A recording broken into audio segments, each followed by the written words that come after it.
15 de marzo de 1988. Un niño albino de 5 años desaparece misteriosamente camino a la escuela en San Cristóbal de las Casas, Chiapas. Una pequeña marca de nacimiento bajo su ojo izquierdo lo hacía único e inconfundible. Su nombre, Juan Morales Vázquez. Durante 24 años, su familia vivió la agonía de no saber si estaba vivo o muerto. La policía agotó todas las pistas. El caso se archivó. El niño se desvaneció como humo en las montañas chiapanecas. Pero el 15 de marzo de 2012, exactamente 24 años después, la televisión mexicana transmitió imágenes que helaron la sangre de un padre desesperado. Su hijo había regresado, como el perpetrador de una de las masacres escolares más brutales en la historia de México. ¿Qué transformó a un niño inocente en un monstruo? ¿Quién lo secuestró y por qué? La verdad que se reveló después de más de 2 décadas sacudió los cimientos de todo lo que creíamos saber sobre el mal humano. Esta es la historia real de Juan Morales, el niño que nunca pudo regresar a casa. Asegúrate de suscribirte al canal para no perder más casos como este y cuéntame en los comentarios desde donde estás viendo. En las montañas neblinosas de Chiapas, México, el año 1988 marcó el inicio de una tragedia que permanecería enterrada durante décadas. Juan Morales Vázquez tenía apenas 5 años cuando su mundo se desplomó para siempre. Era un niño especial, con la piel blanca como la nieve debido al albinismo y una pequeña marca de nacimiento oscura bajo su ojo izquierdo que lo hacía único entre todos los niños de San Cristóbal de las Casas. Esa mañana del 15 de marzo de 1988, Rosa Morales preparó el desayuno de su pequeño Juan como cualquier otro día. Tortillas calientes, frijoles refritos y un vaso de leche tibia. El niño, con sus cabellos blancos peinados hacia un lado, se despidió de su madre con un beso en la mejilla. Su padre, Miguel Morales, un carpintero de manos callosas y corazón noble, ya había partido temprano al trabajo. Juan caminaba las 4 cuadras hacia la escuela primaria Benito Juárez, como lo había hecho cientos de veces antes. Los vecinos lo conocían bien, algunos lo miraban con curiosidad, otros con compasión. En una comunidad donde la diversidad física no era común, Juan destacaba como una flor blanca en un campo de girasoles. Pero ese día, algo siniestro esperaba en las sombras. Testigos posteriores recordarían haber visto una camioneta azul desteñida estacionada cerca de la escuela. Un hombre joven, de aproximadamente 20 años, merodeaba por la zona desde temprano.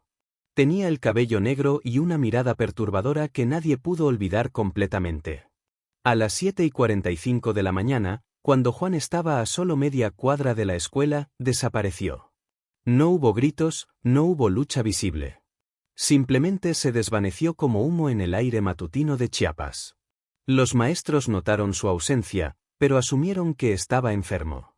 No fue hasta las 3 de la tarde, cuando Juan no regresó a casa, que Rosa Morales comenzó a sentir el pánico apoderándose de su corazón.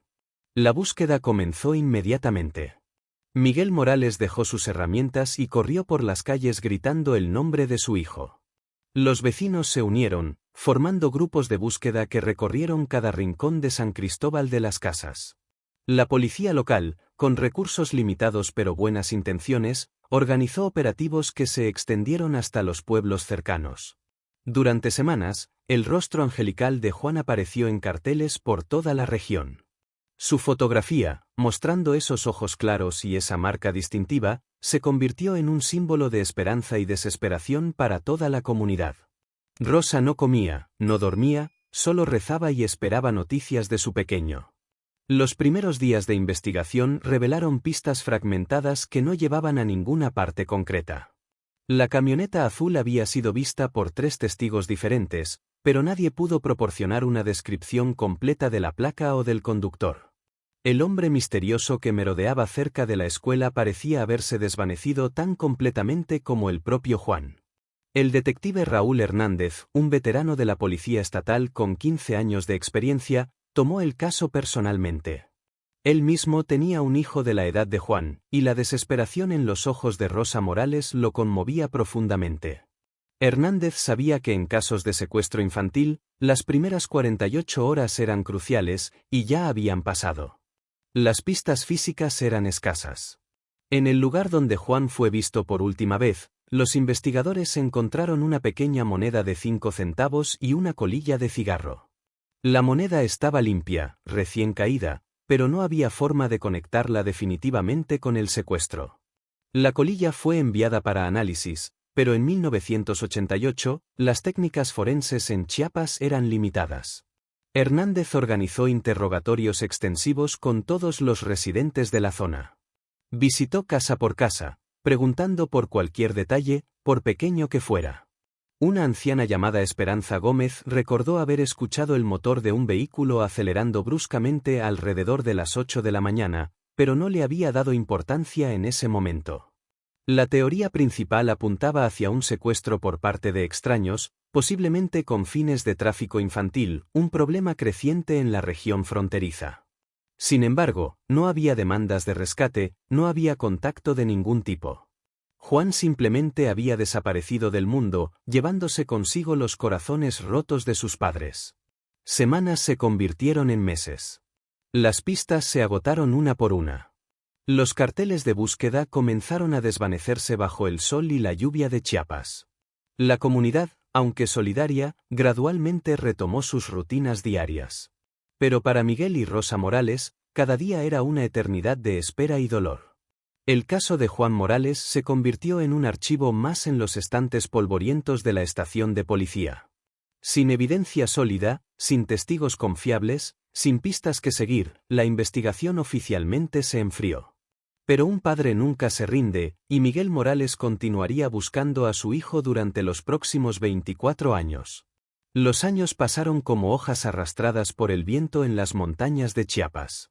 La familia Morales nunca superó completamente la pérdida de Juan, pero aprendió a vivir con ese vacío constante. Rosa desarrolló una profunda fe religiosa, visitando la iglesia local cada día para rezar por el regreso de su hijo. Miguel, por su parte, canalizó su dolor en el trabajo, construyendo muebles con una dedicación que bordeaba la obsesión. En 1992, 4 años después de la desaparición, Rosa dio a luz a otro hijo, Carlos. El nacimiento trajo una mezcla de alegría y culpabilidad a la familia. ¿Era correcto ser feliz cuando Juan seguía perdido? Carlos creció sabiendo sobre su hermano mayor desaparecido, viviendo bajo la sombra de un fantasma que nunca conoció pero que dominaba las conversaciones familiares. Miguel mantuvo contacto regular con el detective Hernández, quien ya había sido transferido a la Ciudad de México. Cada pocos meses, Miguel llamaba preguntando si había nuevas pistas, nuevas investigaciones, cualquier esperanza. Hernández, ahora con canas en las sienes, siempre respondía con la misma mezcla de profesionalismo y compasión: el caso seguía abierto, pero no había avances significativos. La década de los 90 pasó lentamente. Carlos creció, fue a la escuela, hizo amigos, vivió una infancia normal en la superficie. Pero en casa, siempre había una silla vacía en la mesa, una habitación que Rosa mantenía exactamente como Juan la había dejado. Los juguetes de un niño de 5 años esperaban pacientemente el regreso de manos que nunca los tocarían de nuevo. Miguel envejeció prematuramente. Su cabello se volvió gris antes de los 40, y desarrolló una tos persistente por trabajar con maderas y barnices sin la protección adecuada. Pero nunca perdió la esperanza. Cada vez que veía a un joven albino en la calle, su corazón se aceleraba. Cada noticia sobre niños encontrados después de años de desaparición lo llenaba de una esperanza renovada. Rosa comenzó a trabajar como voluntaria en organizaciones que ayudaban a familias de niños desaparecidos. Su dolor personal se transformó en una misión más amplia: asegurar que ninguna otra familia pasara por lo que ellos habían experimentado. Organizó marchas, distribuyó volantes, mantuvo viva la memoria de Juan y de cientos de otros niños perdidos. En el año 2000, con la llegada del nuevo milenio, la familia Morales mantuvo una vigilia especial. Miguel había comprado una pequeña televisión de segunda mano, y esa noche vieron los fuegos artificiales celebrando el año 2000 en todo el mundo. Rosa susurró una oración especial, pidiendo que el nuevo siglo trajera a Juan de vuelta a casa. Para 2005, Juan habría cumplido 22 años. Miguel trataba de imaginar cómo se vería su hijo. ¿Alto como él? ¿Con la misma sonrisa tímida que recordaba? ¿Seguiría teniendo esa pequeña marca bajo el ojo? Las preguntas sin respuesta se acumulaban como las hojas secas del otoño chiapaneco. Mientras la familia Morales continuaba su búsqueda silenciosa, en algún lugar de México, Juan crecía bajo circunstancias que transformarían al niño angelical en algo completamente diferente. El hombre que se había llevado a Juan no era un traficante común, sino algo mucho más siniestro, un predador que coleccionaba niños especiales, diferentes, únicos. Damián Ruiz tenía 23 años cuando secuestró a Juan. Provenía de una familia disfuncional en Guadalajara, había sufrido abusos severos durante su infancia y desarrolló una obsesión enfermiza con el control y el poder. Su fascinación con los niños albinos comenzó después de leer sobre rituales místicos que supuestamente otorgaban poderes especiales a quienes poseían niños de la luna. Durante los primeros años, Juan fue mantenido en completo aislamiento en una casa abandonada en las afueras de Tijuana. Damián le cambió el nombre a Ángel y le dijo que sus padres habían muerto en un accidente. El niño, traumatizado y confundido, eventualmente aceptó esta nueva realidad como la única verdad que conocía. Damián no era violento físicamente con Juan, pero el abuso psicológico era constante y calculado. Le enseñó que el mundo exterior era peligroso, que la gente lo odiaría por su apariencia, que solo él lo protegía y lo entendía. Juan, privado de contacto humano normal, desarrolló una dependencia enfermiza hacia su captor. A medida que Juan crecía, Damián comenzó a mostrarle contenido violento en Internet, vídeos de asesinatos, documentales sobre asesinos en serie. Le decía que estas personas eran especiales, que habían encontrado una forma de tomar control sobre un mundo que los había rechazado.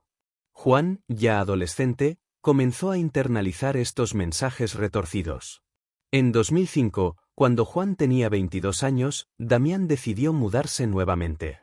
Esta vez eligieron un pequeño apartamento en Tuxtla Gutiérrez, Chiapas, irónicamente cerca de donde Juan había nacido. Damián había envejecido mal, las drogas y el alcohol habían deteriorado su salud, pero su influencia sobre Juan permanecía absoluta. Fue durante este periodo que Damián introdujo a Juan al mundo oscuro de la Deep Web. Le mostró sitios donde personas con ideas similares compartían fantasías violentas, planes de venganza contra la sociedad, manifestos de odio. Juan, ahora adulto pero emocionalmente destrozado, encontró en estos espacios virtuales una comunidad que parecía entenderlo. En 2008, Juan finalmente salió al mundo exterior por primera vez en 20 años. Damián había decidido que era momento de que Ángel experimentara el rechazo social del que tanto le había hablado.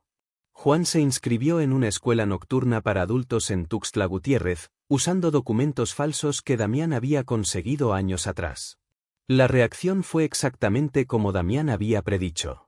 Los otros estudiantes miraban a Juan con curiosidad, algunos con desprecio, otros con lástima. Sus habilidades sociales, inexistentes después de décadas de aislamiento, lo convertían en un blanco fácil para burlas y comentarios crueles. Juan regresaba cada noche al apartamento más amargado, más resentido, más dispuesto a escuchar los susurros venenosos de Damián. Para 2010, la transformación de Juan estaba completa. El niño dulce y tímido había sido reemplazado por un joven de 27 años lleno de ira reprimida y fantasías violentas. Su albinismo, que una vez había sido simplemente una característica física, se había convertido en el centro de una identidad retorcida construida sobre el resentimiento y el deseo de venganza. Juan y Damián pasaban horas en foros oscuros de Internet, planificando lo que llamaban el despertar. Habían estudiado meticulosamente casos de violencia escolar en otros países, analizando tácticas, fallas de seguridad, impacto mediático. Su objetivo no era solo causar daño, sino enviar un mensaje al mundo que, según su percepción distorsionada, los había rechazado. El plan era complejo y había sido refinado durante años. Juan regresaría a su escuela nocturna, pero esta vez no como víctima sino como victimario. Habían mapeado cada pasillo, cada salida, cada cámara de seguridad. Sabían los horarios de los guardias, las rutinas de los maestros, los puntos ciegos del edificio. Damián, ahora de 45 años y con la salud severamente deteriorada por décadas de abuso de sustancias, sabía que este sería su último acto. Había moldeado a Juan durante más de 2 décadas para este momento específico. En su mente enfermiza, esto sería su obra maestra, su legado al mundo. Durante meses, acumularon armas y municiones compradas en el mercado negro. Juan había aprendido a disparar en un terreno baldío alejado de la ciudad, donde Damián le enseñó no solo la mecánica de las armas, sino también la mentalidad necesaria para usarlas contra personas inocentes. Le repetía constantemente que estas víctimas representaban a todos los que se habían burlado de él, que los había rechazado, que nunca lo habían aceptado. El aspecto más perturbador del plan era su precisión. No sería un acto de violencia aleatoria, sino una ejecución cuidadosamente orquestada. Habían identificado objetivos específicos, estudiantes que habían hecho comentarios sobre la apariencia de Juan, maestros que no habían intervenido cuando lo molestaban, incluso personal de limpieza que lo miraban con lástima. Juan documentaba todo en un diario digital encriptado. Escribía sobre sus fantasías violentas, sus planes detallados, sus justificaciones retorcidas. Estas páginas, llenas de odio y dolor mal dirigido, eventualmente se convertirían en evidencia crucial para entender la magnitud de la tragedia que se avecinaba. En enero de 2012, Damián le anunció a Juan que había llegado el momento. Su salud estaba empeorando rápidamente, y sabía que no le quedaba mucho tiempo. Quería ver su obra completada antes de morir. Juan, que nunca había tomado una decisión importante sin la guía de Damián, aceptó sin cuestionar. Los últimos preparativos fueron meticulosos. Revisaron el plan una y otra vez, considerando cada variable posible. Juan practicó sus movimientos hasta que se volvieron automáticos. Damián preparó su propia salida del mundo, decidiendo que no sobreviviría para enfrentar las consecuencias de lo que habían planeado.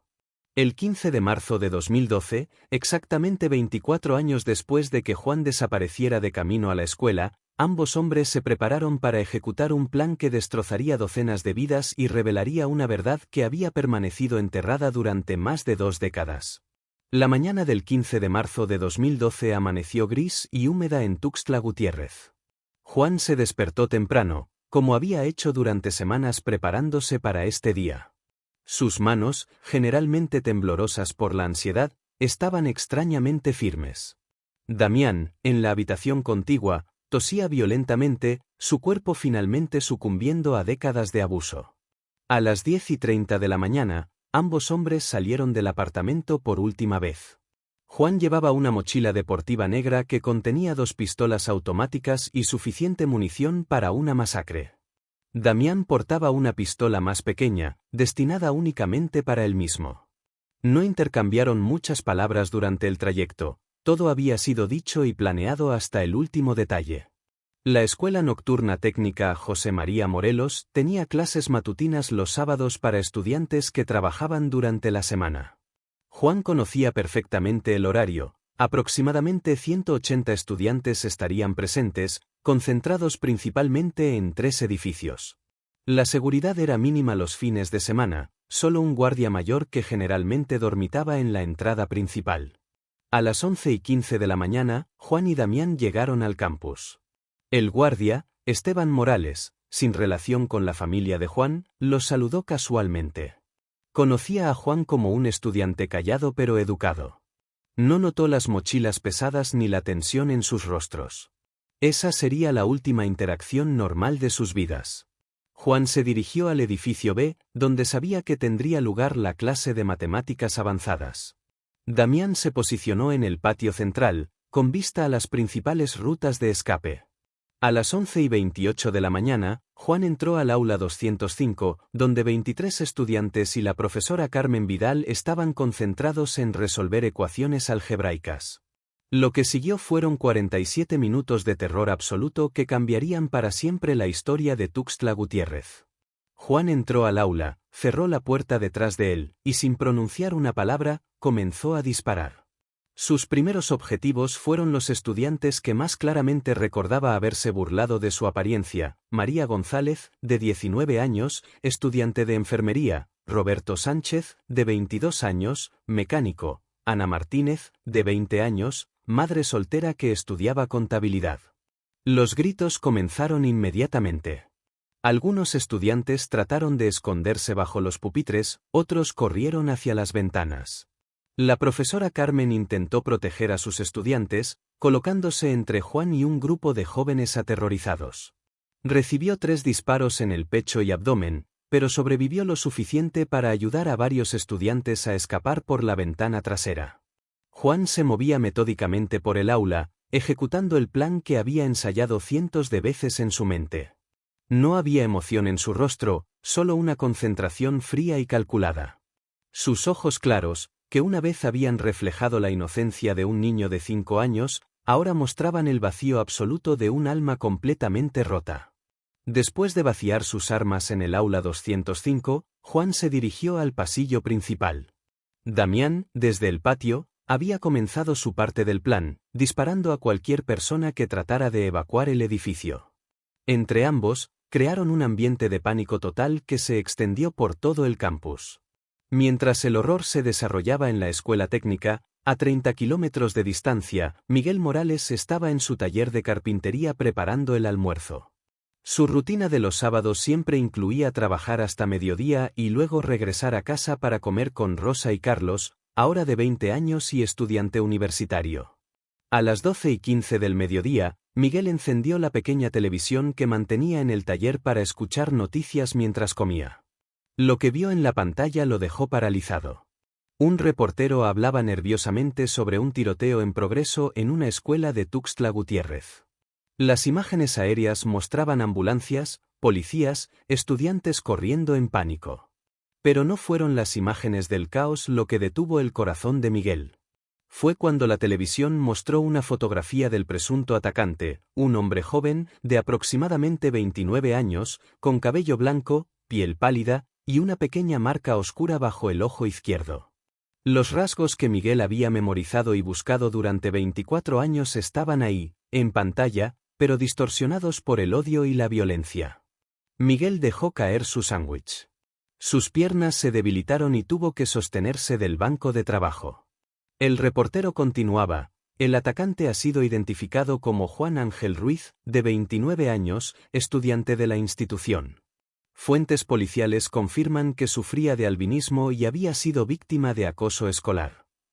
El nombre era diferente, pero Miguel sabía, con una certeza que traspasaba su alma, que estaba viendo a su hijo.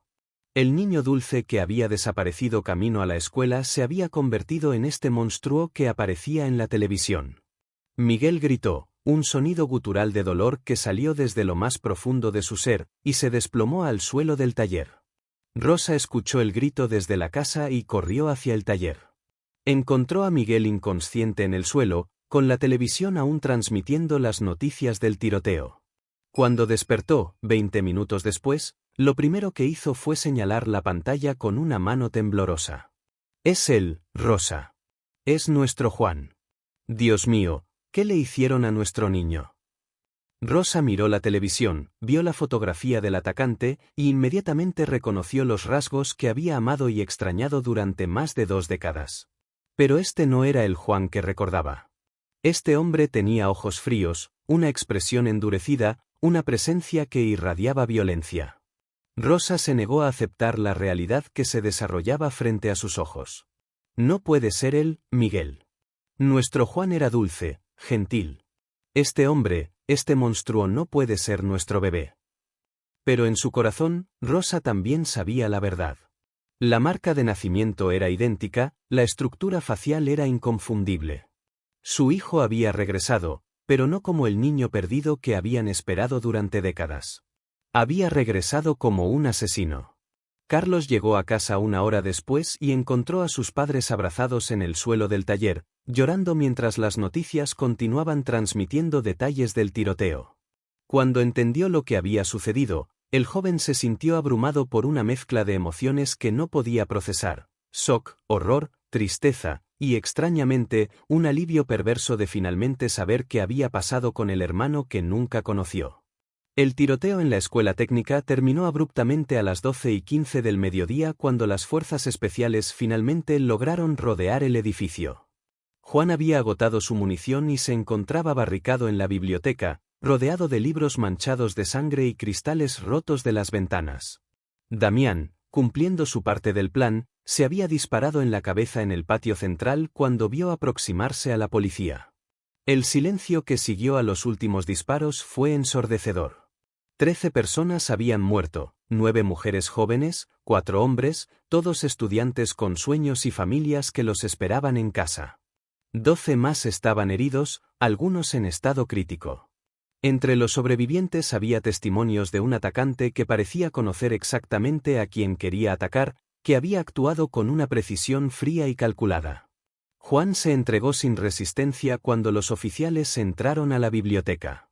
Sus manos estaban manchadas de sangre, su ropa salpicada con evidencia de la masacre que había cometido. Pero lo más perturbador para los oficiales que lo arrestaron fue su completa calma. No mostraba remordimiento, no parecía afectado por lo que había hecho. Simplemente los miró con esos ojos claros y dijo: «Ya terminé. Pueden llevarme». Durante los interrogatorios iniciales, Juan proporcionó información básica sobre su identidad falsificada, pero se negó a hablar sobre sus motivos o su pasado. Los investigadores notaron inmediatamente su apariencia distintiva y comenzaron a buscar en las bases de datos de personas desaparecidas. La marca de nacimiento bajo su ojo izquierdo era demasiado específica para ser coincidencia. Fue el detective veterano Raúl Hernández, ahora cerca de la jubilación, quien hizo la conexión. Había mantenido el archivo del caso Juan Morales en su escritorio durante 24 años, revisándolo ocasionalmente, esperando algún día encontrar respuestas. Cuando vio las fotografías del atacante de Tuxtla Gutiérrez, inmediatamente reconoció los rasgos que había memorizado décadas atrás. Hernández contactó a Miguel Morales esa misma noche. La conversación fue desgarradora. Miguel confirmó que había reconocido a su hijo en las noticias, pero también expresó su horror por lo que Juan había hecho. «Ese no es el niño que criamos», repetía Miguel una y otra vez. Algo terrible le pasó durante todos estos años.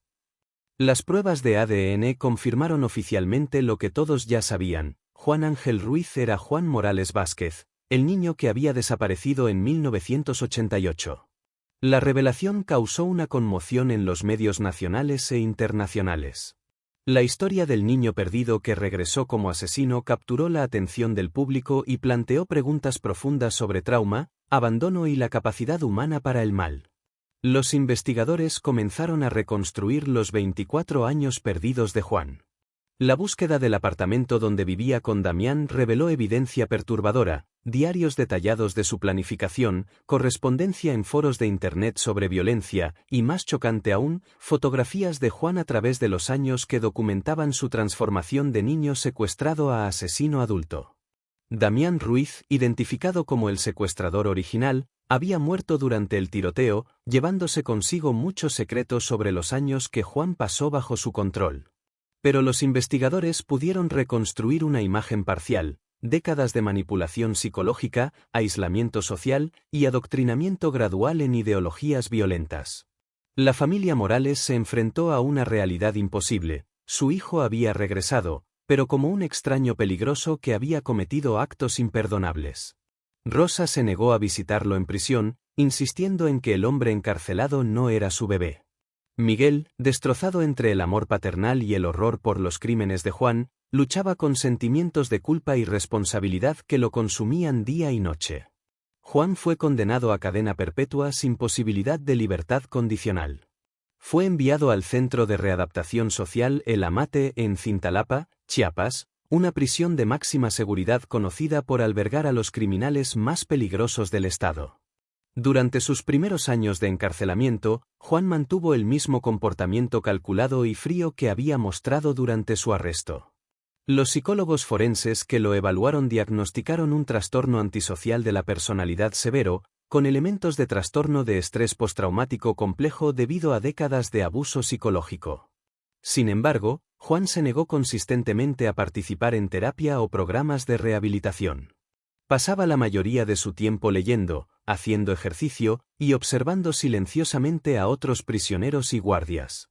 Durante sus 6 años en prisión, Juan demostró una inteligencia excepcional y una capacidad perturbadora para manipular situaciones. Gradualmente, comenzó a ganar la confianza de ciertos guardias y prisioneros, presentándose como un hombre transformado que se arrepentía de sus actos pasados. Esta era una fachada cuidadosamente construida. En realidad, Juan estaba planificando meticulosamente su escape. El plan de fuga tomó 2 años en desarrollarse completamente. Juan había identificado vulnerabilidades en la seguridad de la prisión, había cultivado relaciones con prisioneros clave que tenían conexiones externas y había memorizado los horarios y rutinas de todo el personal. Su albinismo, que una vez lo había hecho destacar, ahora funcionaba a su favor en el entorno controlado de la prisión, donde los guardias se habían acostumbrado a su presencia distintiva. El 12 de octubre de 2018, durante una transferencia rutinaria de prisioneros al hospital penitenciario, Juan ejecutó su escape. Había fingido síntomas de una crisis médica grave, y durante el caos de la emergencia simulada, logró deslizarse fuera del vehículo de transporte. 3 guardias resultaron heridos en el proceso, y Juan desapareció en las calles de Tuxtla Gutiérrez como un fantasma. La búsqueda del fugitivo fue inmediata y masiva. Su fotografía apareció en todos los medios de comunicación, y se establecieron puntos de control en toda la región. Pero Juan había planeado cuidadosamente su desaparición. Durante los siguientes 4 años, se convertiría en una leyenda urbana siniestra, una sombra que aterrorizaba las comunidades rurales de Chiapas. Los crímenes durante su periodo como fugitivo fueron escalofriantes en su brutalidad calculada. Juan no mataba al azar. Seleccionaba víctimas que, en su mente retorcida, representaban el rechazo social que había experimentado. Personas que miraban con curiosidad o lástima, comerciantes que comentaban sobre su apariencia, autoridades locales que participaban en operativos de búsqueda. En 4 años como fugitivo, se le atribuyeron al menos 7 asesinatos confirmados y 3 desapariciones sospechosas. Su modus operandi era siempre el mismo. Observaba a sus víctimas durante días o semanas, aprendía sus rutinas y luego atacaba cuando estaban más vulnerables. Nunca dejaba testigos vivos, nunca cometía errores obvios. La policía estatal formó un grupo especial para capturarlo, dirigido por la detective Elena Vázquez, una especialista en perfiles criminales que había estudiado el caso original de Juan durante años. Vázquez entendía que no estaban cazando a un criminal ordinario, sino a alguien que había sido moldeado durante décadas para ser el predador perfecto. Juan vivía como nómada, moviéndose constantemente entre pueblos remotos, durmiendo en casas abandonadas, robando lo necesario para sobrevivir. Su albinismo, que debería haberlo hecho fácil de identificar, paradójicamente le proporcionaba cierta protección en comunidades rurales donde las supersticiones sobre niños de la luna creaban una mezcla de miedo y respeto que mantenía a las personas alejadas. En 2020, durante la pandemia de COVID-19, cuando los movimientos estaban restringidos y la vigilancia policial era limitada, Juan intensificó sus actividades. Los confinamientos le proporcionaron víctimas aisladas perfectas, y las medidas sanitarias le permitían usar mascarillas que ocultaban parcialmente su rostro distintivo. Rosa Morales murió en enero de 2021, oficialmente de neumonía, pero quienes la conocían sabían que había muerto de corazón roto. Nunca había superado la revelación de que su bebé perdido se había convertido en un monstruo. Miguel, ahora solo con Carlos, vivía en un estado constante de terror, sabiendo que su hijo asesino estaba en algún lugar de Chiapas, posiblemente acercándose cada día. Durante estos años, Juan mantuvo un diario digital en dispositivos robados, documentando no solo sus crímenes sino también sus pensamientos sobre la familia que había perdido. Escribía sobre Miguel y Rosa con una mezcla de amor distorsionado y resentimiento. En su mente fragmentada, ellos eran tanto las víctimas de su tragedia como los responsables de no haberlo encontrado más rápido. La detective Vázquez había logrado descifrar algunos patrones en los movimientos de Juan. Notó que sus crímenes formaban un círculo gradual alrededor de San Cristóbal de las Casas, como si estuviera siendo atraído inevitablemente hacia el lugar donde todo había comenzado. Era solo cuestión de tiempo antes de que regresara a casa. El 3 de abril de 2022, Miguel Morales salió de su casa en San Cristóbal de las Casas para hacer las compras del domingo, como había hecho durante décadas. A los 68 años, caminaba más lentamente que antes, y la pérdida de Rosa había envejecido su rostro prematuramente. Llevaba en su billetera una fotografía descolorida de Juan a los 5 años, junto con una más reciente del hombre en que se había convertido. No sabía por qué las mantenía juntas, pero sentía que necesitaba recordar ambas versiones de su hijo. Juan había estado observando la casa familiar durante semanas. Sabía los horarios de Miguel, conocía sus rutas habituales, había visto a Carlos visitando los fines de semana. En su mente confundida, había desarrollado un plan final: confrontar a Miguel, hacerle pagar por abandonarlo, y luego terminar con el dolor que lo había consumido durante 34 años. El encuentro ocurrió en la avenida Insurgentes, a 2 cuadras del Mercado Central. Miguel caminaba lentamente, concentrado en su lista de compras, cuando sintió que alguien se acercaba por detrás. Se volteó y vio a un hombre joven con una capucha que ocultaba parcialmente su rostro, pero no completamente su piel pálida. «Disculpe, señor», dijo Juan con una voz que Miguel no reconoció inmediatamente. «¿Podría ayudarme con dinero para comida?». Miguel, siempre generoso con quienes necesitaban ayuda, comenzó a buscar algunas monedas en su bolsillo. Pero cuando levantó la vista para entregarlas, sus ojos se encontraron con los de Juan. Por un momento que se sintió eterno, padre e hijo se reconocieron mutuamente. Miguel vio los ojos claros que había amado, la marca bajo el ojo izquierdo que había besado 1000 veces, pero también la frialdad y el vacío que los años habían traído. «Juan», susurró Miguel, sus manos comenzando a temblar. Juan sintió algo quebrarse dentro de él al escuchar su nombre real en la voz de su padre. Por primera vez en décadas, una emoción genuina atravesó su fachada calculada.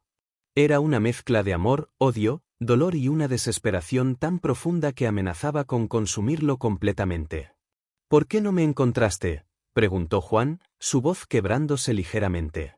«¿Por qué dejaste que me llevaran?». Miguel, con lágrimas corriendo por sus mejillas, extendió una mano temblorosa hacia su hijo. «Nunca dejé de buscarte, mijo. Nunca. Te he buscado cada día durante 34 años». Pero Juan ya había sacado la pistola que llevaba oculta. Su mente racional sabía que Miguel no tenía culpa de lo que había pasado, pero décadas de dolor y manipulación habían distorsionado su capacidad de razonar. Veía a Miguel como el símbolo de todo lo que había perdido, de la vida normal que nunca podría tener. El disparo resonó por toda la avenida. Miguel se desplomó al suelo, su sangre mezclándose con las monedas que había intentado dar a su hijo. Sus últimas palabras fueron: «Te perdono, Juan. Te amo». Juan se quedó parado sobre el cuerpo de su padre, la pistola aún humeando en su mano. Por primera vez desde que era niño, lloró. No las lágrimas calculadas que había usado para manipular, sino el llanto desgarrador de un alma completamente rota que finalmente entendía la magnitud de lo que había perdido y lo que había hecho. Los testigos gritaron, alguien llamó a la policía, pero Juan no huyó. Se sentó junto al cuerpo de Miguel, sostuvo su mano ensangrentada, y esperó. Cuando la policía llegó 15 minutos después, lo encontraron murmurando una disculpa una y otra vez. Juan fue arrestado nuevamente, pero esta vez algo había cambiado fundamentalmente en él. El asesinato de Miguel había roto la última barrera psicológica que lo mantenía funcionando. Durante los 3 días siguientes en custodia policial, se negó a comer, a beber, a hablar con nadie. En la madrugada del 4.º día, los guardias encontraron a Juan ahorcado en su celda. Había usado las sábanas para hacer una soga improvisada, ejecutando su último plan con la misma precisión meticulosa que había caracterizado todos sus actos. Junto a su cuerpo, los investigadores encontraron una carta escrita en su sangre en la pared de la celda. La carta era simple pero devastadora: «Papá, mamá, perdónenme. Nunca pude regresar a casa. Juan, 5 años, perdido para siempre». Carlos Morales se convirtió en el único sobreviviente de una familia destrozada por 34 años de trauma. En el funeral conjunto de Miguel y Juan, habló sobre el círculo vicioso de violencia y dolor que había consumido a su familia. Estableció una fundación en memoria de las víctimas de Juan, tanto las de la escuela como su propio padre, dedicada a prevenir la explotación infantil y proporcionar recursos para familias de niños desaparecidos. La historia de Juan Morales se convirtió en un estudio de caso internacional sobre los efectos a largo plazo del trauma infantil, la manipulación psicológica y el fracaso de los sistemas sociales para proteger a los más vulnerables. Su caso se enseña en escuelas de criminología y psicología como un ejemplo extremo de cómo un niño inocente puede ser transformado en un monstruo por las circunstancias y la maldad humana. En San Cristóbal de las Casas, donde todo comenzó, se erigió un memorial para recordar tanto al niño de 5 años que desapareció en 1988 como a todas las víctimas de la violencia que siguió. La inscripción lee: en memoria de Juan Morales Vázquez, 1983 a 2022, el niño que se perdió y nunca pudo encontrar el camino a casa. Que su historia nos recuerde la importancia de proteger la inocencia y nunca dejar de buscar a los perdidos. La pequeña marca de nacimiento bajo el ojo izquierdo, que una vez había sido un rasgo distintivo de un niño amado, se convirtió en el símbolo de una tragedia que demostró cómo el mal puede transformar incluso a los más inocentes, y cómo algunas heridas son demasiado profundas para sanar. Si has llegado hasta aquí y quieres ver más historias como esta, te invito a suscribirte al canal y activar la campanita de notificaciones para no perderte ninguna historia. Deja tu like para que podamos seguir compartiendo más historias como esta. ¡Hasta la próxima!